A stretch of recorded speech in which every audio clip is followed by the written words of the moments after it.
மூலவர் இருக்கக்கூடிய அலங்காரம் கேட்டால் பத்தாது, பார்த்தால் கண்டிப்பாக பத்தாது.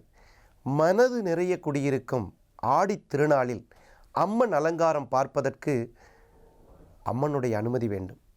இந்த ஆடி வெள்ளிக்கிழமை, ஆடி செவ்வாய்க்கிழமை, இந்த கிழமைகளில் பெண்கள் இந்த அம்மன் வழிபாடு செய்கிறது ரொம்ப ரொம்ப நல்லதுங்க. செவ்வாய் வெள்ளிக்கிழமையில் தான் பார்த்திங்கன்னா உடம்பில் இருக்கக்கூடிய ஹார்மோன் சீரோட்டம் ஆகுது. அதை தான் என்ன சொல்லுவாங்கன்னா பேலன்ஸ் ஆகுதுன்னு சொல்லுவாங்க. கோயிலுக்கு செவ்வாய் வெள்ளி இந்த 2 நாளில் ரெகுலராக போகிறவங்களுக்கு பெரும்பாலும் ஹார்மோன் குறைபாடு வராதுங்க. எப்போ கோயிலுக்கு போகிறது கம்மியாச்சோ ஆஸ்பத்திரிக்கு போகிறது அதிகமாயிடுச்சு. இது விதி பிரகாரம் நீங்கள் கணக்கு போட்டு பார்த்தீங்கன்னா நல்லா தெரியும். அந்த காலம் நான் சொல்கிறது ரொம்ப வருஷம் இல்லை, குறைந்தது ஒரு 20 வருடம். 20 வருடத்துக்கு முன்னாடி கம்பல்சரி ஒரு வீட்டில் பெண் குழந்தை இருந்தால் செவ்வாய் வெள்ளி உறுதியாக கோயிலுக்கு போகணும். அந்த பொண்ணோட ரெகுலர் ஒர்க்கில் அதோட கமிட்மெண்ட் அது.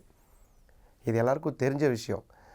இப்போது மாடர்ன் கல்ச்சர் அந்த மாதிரி கொண்டு உடம்பின் ஆரோக்கியம் கெட்டு இருக்கிறதுங்கிறத நம்ம மறுக்க முடியாது. அப்போ இது என்ன பண்ணலாம் அப்படின்னு கேட்டிங்கன்னா, தெய்வ வழிபாடுகள் செவ்வாய் வெள்ளிக்கிழமைகளில் செய்யும் பொழுது ஹார்மோன்களினுடைய தூண்டுதல் சரியாக வேலை செய்கிறது. அதிலும் குறிப்பாக அம்மன் வழிபாடு. இந்த ஆடி மாதம் ரொம்ப ரொம்ப முக்கியமான மாதங்க. சூரியன் கடகராசியில் பிரவேசிக்கக்கூடிய மாதத்துக்கு பேர் கடக மாதம். அந்த கடக மாதங்கிறதே ஆடி மாதம். ஆடி மாதத்தில் பழைய காலங்கிறது ஒரு 50 வருஷத்துக்கு முன்னாடி, அநேகமாக உங்களுக்கு தெரிஞ்ச பக்கத்து வீடுகளில் ஒரு 60 வயசு பாட்டி இருந்தால் கேட்டு பாருங்கள். ஆடி செவ்வாய்க்கிழமை சாமி கும்பிட்றதுன்னு ஒன்று இருக்குது. அது ஆண்கள் நாங்கள் சொல்லவே கூடாது, நீங்கள் வாயால் சொல்லக்கூடாது. அது என்ன சாமின்னு.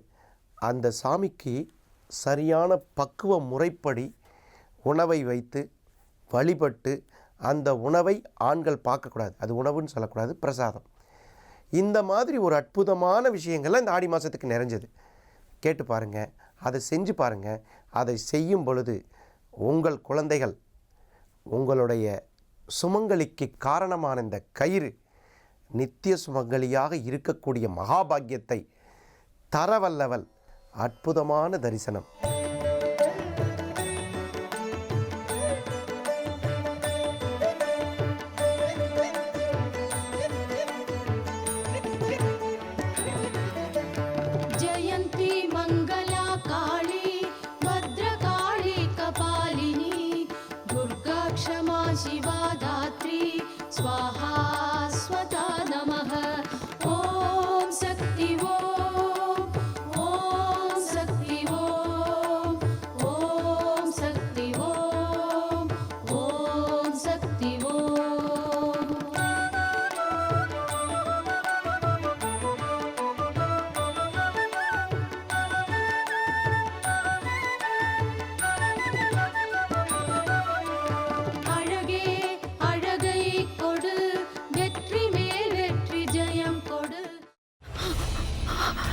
இதுக்கு மேல என்ன சொல்ல போற?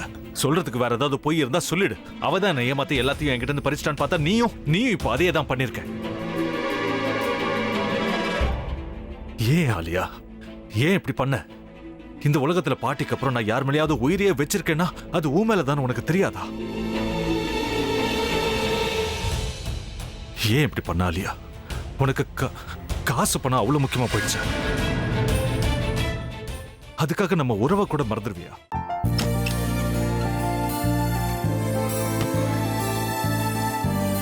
சக்தி சக்தி, ஒரு நிமிஷம்.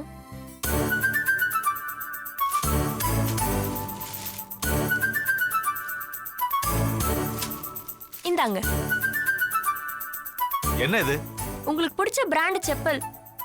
இது என்ன நான் தலையில வச்சுட்டு தூங்கணுமா? சரி, அதை விடுங்க. இங்க பாத்தீங்களா, டைம் பீஸ். இதோட அலாரம்க்கு தான் நீங்க டெய்லி எந்திரிக்கணும். அதெல்லாம் என் மொபைல்ல இருக்கு. முத்து, முத்து, என்னடி இவன் முத்துன்னு ஒருத்திய உருவாக்கி விட்டா? செல்விய மறப்பான்னு பார்த்தா எப்ப பார்த்தாலும் முத்து முத்துன்னு கூப்பிட்டு இருக்கான். முத்துவ கூப்பிட மட்டுமா செய்யறான், முத்துவ வச்சு என்னென்னமோ செய்யறான். நாம தான் இழிச்சவாய் மாதிரி வேடிக்கை பார்த்துட்டு இருக்கோம். என்ன முறைச்சு என்ன பிரயோஜனமாயா? உனக்கு வேற குரல் போயிடுச்சு. அடுத்து அவ செல்விய கூப்பிட்டானா என்ன பண்ண போற? உன்னுடைய விருப்பப்படியே நீ ராமநாத வீட்டு மருமகளா வாழ போற. கண்டிப்பா என்னுடைய ஸ்தானத்திலிருந்து அவன் உன்னை நல்லா பார்த்துக்குவான் அம்மா. டேய், அவரை பத்தி தான் உனக்கு தெரியும்ல. அவர் எந்த முடிவு எடுத்தாலும் அதான் ஃபைனல். நம்ம அப்பா வேணுமா வேணாமாங்கிறத நீயே முடிவு பண்ணிக்கோ. வாடா.